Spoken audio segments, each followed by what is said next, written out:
స్వచ్ఛంగా సహజంగా పోషకాలు నిండిన ఎస్ఆర్కే డైరీ పాలు మరియు పాల పదార్థాలని ఎంచుకుందాం.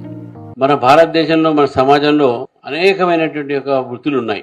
దాని ఆధారంగానే మనం ఈరోజు మన ఒక వృత్తిని మనం కాపాడుకునే ప్రయత్నం కూడా చేస్తుంటాం. మనం ఎంత చదువుకున్నా ఎంత పెద్ద గొప్పగా ఉన్నా కూడా ఆ వృత్తిని మనము కాపాడేటటువంటి ప్రయత్నం చేస్తూనే ఉంటాం. ముఖ్యంగా చేనేత గానీ స్వర్ణకారులు గానీ బహుశా ప్రపంచంలో ఎక్కడ కూడా అందరూ మిషన్లతో తయారు చేస్తారు, కానీ మనం కేవలం చేతులతో తయారు చేసేటువంటి కళ మన భారతదేశంలో ఉంది, కానీ ఎక్కడ కూడా ప్రపంచం లేదు. అది ఏ కులాల వృత్తులు అయితే ఉన్నాయో దాన్ని కాపాడాల్సినటువంటి బాధ్యత ప్రతి ఒక్కరిది అని కూడా నేను భావిస్తాను. ప్రతి ఒక్కరిది, ఒక కులందే కాదు, అందరూ కూడా దాన్ని కాపాడాలి.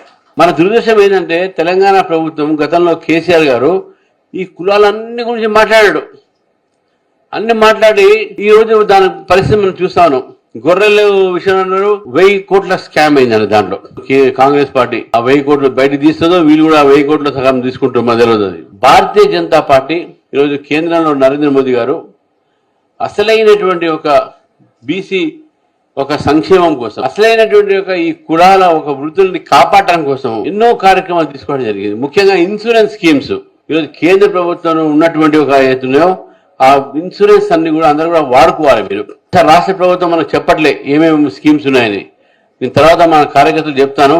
బీసీలకు గానే కుల సంఘాలకు గానే వాళ్ళ ఐక్యతంతో పాటు వాళ్ళ భవిష్యత్తు, వాళ్ళ పిల్లల భవిష్యత్తు కోసము ఉపాధి కల్పన కూడా ఉండాలి. అది లేకపోతే ఈ సంఘాల ఒక ఐక్యతం వేస్ట్. మన సంఘాల ఐక్యతం కేవలం ఓట్ల కోసమా? ఓట్ల కోసం కాదు, మన భవిష్యత్తు కోసం, మన పిల్లల భవిష్యత్తు కోసం, మన జాతి భవిష్యత్తు కోసం. దాని గురించి మనం ఆలోచించాలి.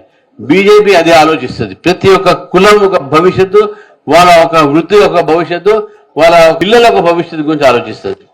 ఆ ఉపాధి కల్పన అనేది ఉన్నదో ఈరోజు ముద్రా లోన్ కానీ, స్టార్టప్ ఇండియా కానీ, స్టాండప్ ఇండియా కానీ ఇటువంటి అనేకమైన స్కీమ్స్ ఈరోజు తీసుకొచ్చి దేశంలో ఉన్నటువంటి అనేక కులాలకు కుల సంఘాలకు ఈరోజు ఉపాధి కల్పన చేసేటువంటి అవకాశాలు దొరికినాయి. నరేంద్ర మోదీ గారు వారు కూడా ఒక బీసీ బిడ్డనే, వారు ఒక బీసీ కులం నుంచి వచ్చిన వ్యక్తే. మరి వారు ఈరోజు మన భారతదేశ ప్రధాని అంటే ప్రతి ఒక్క బీసీ దేశంలో గర్వపడాల్సిందే మా బీసీ బిడ్డ ఈరోజు భారతదేశ ప్రధాని. ఎస్ఆర్కే డైరీ వారి తాజా పన్నీర్, డాబా స్టైల్ రుచులను మనింట్లోనే ఆస్వాదిద్దాం.